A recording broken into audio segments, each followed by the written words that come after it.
In the winter of 1979, the Soviet Union marched its armies into Afghanistan.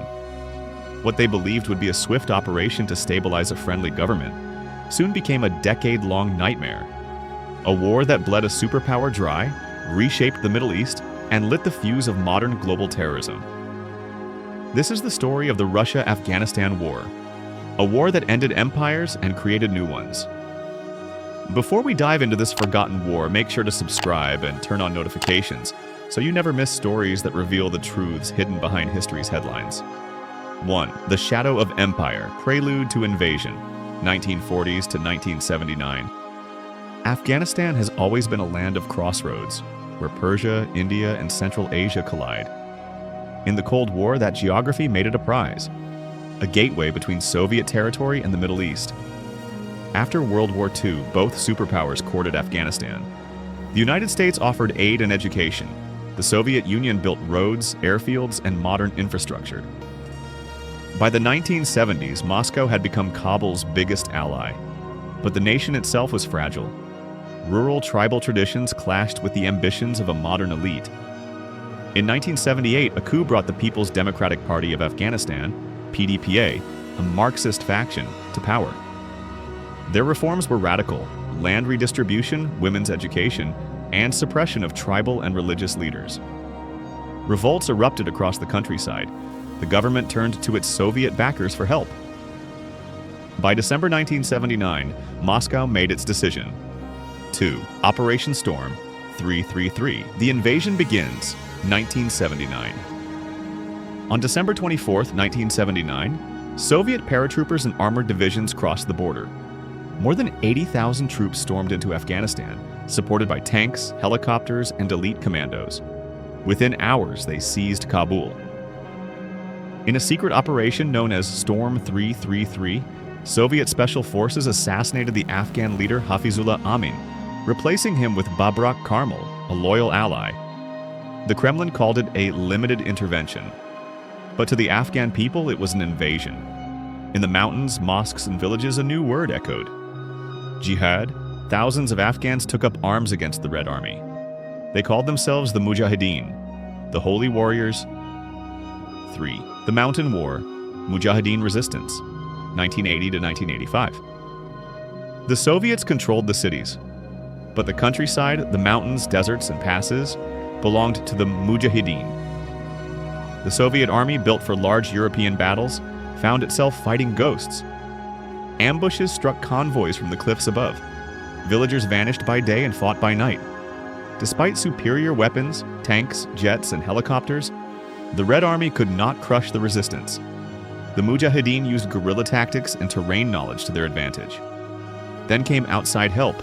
The United States, Pakistan, Saudi Arabia, and China began funneling billions of dollars in weapons and aid through Pakistan's intelligence service, ISI. The most famous of these arms was the Stinger missile, which allowed Afghan fighters to shoot down Soviet helicopters, turning the tide of the war. For every mountain the Soviets took, they lost another in blood. For every village bombed, 100 new fighters were born. 4. The human cost, Afghanistan in ruins, 1982 to 1986. War consumed the nation. Entire villages were flattened.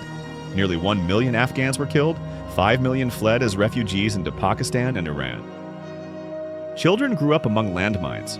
Families were torn apart by raids, starvation, and airstrikes. Inside the Soviet Union, morale collapsed. Young conscripts returned home in zinc coffins, hidden from public view. Mothers demanded to know why their sons had died in a country few could find on a map. Even Soviet soldiers began to question their mission. Letters from the front spoke of a war we can neither win nor escape. 5. Moscow's Dilemma, a war without end, 1986 to 1988. By the mid-1980s, the Soviet Union was weakening economically and politically. Mikhail Gorbachev, the new Soviet leader, called Afghanistan a bleeding wound. He began peace talks and announced plans to withdraw, but retreating was easier said than done. The Mujahideen were fragmented into factions, some supported by the West, others by regional powers. Each wanted a different future for Afghanistan. The Soviets tried to hand power to the Afghan army, but without Soviet support, it crumbled quickly. By 1988, Moscow realized the war was lost. 6. The withdrawal, February 1989. After nearly 10 years of fighting on February 15, 1989, the last Soviet tank crossed the Friendship Bridge back into Uzbekistan.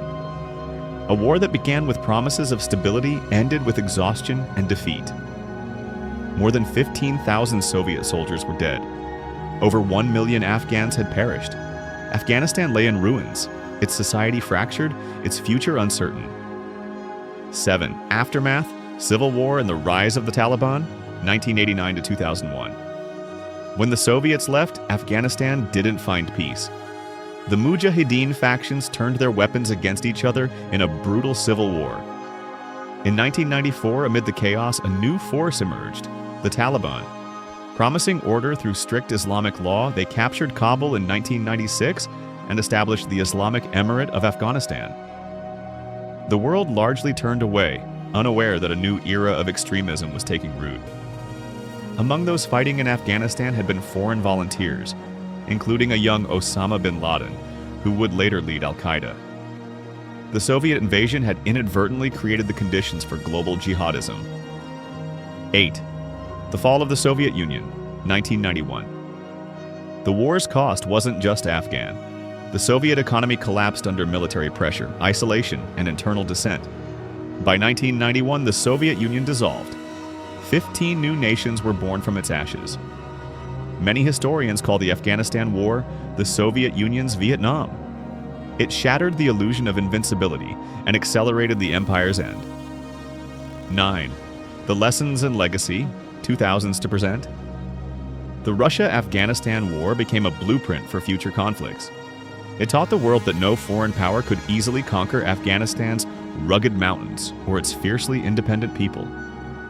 Decades later, when the United States invaded Afghanistan in 2001, the same mistakes were repeated. Long occupation, complex alliances, and costly withdrawal. For both superpowers, Afghanistan became a mirror, reflecting the limits of power. 10. Afghanistan today, a land. Still searching for peace. Today, Afghanistan still bears the scars of that war. Landmines remain buried beneath its soil. Families continue to live with the pain of loss. Russia too remembers. Every year, veterans gather to honor the fallen, to mourn, and to question. In the end, the Russia-Afghanistan War was more than a clash of armies. It was a clash of ideologies, destinies, and generations. A reminder that even the mightiest empires can stumble in the mountains of history. If this story moved you, hit like, subscribe, and share this video, because history's greatest lessons are the ones written in the cost of human lives.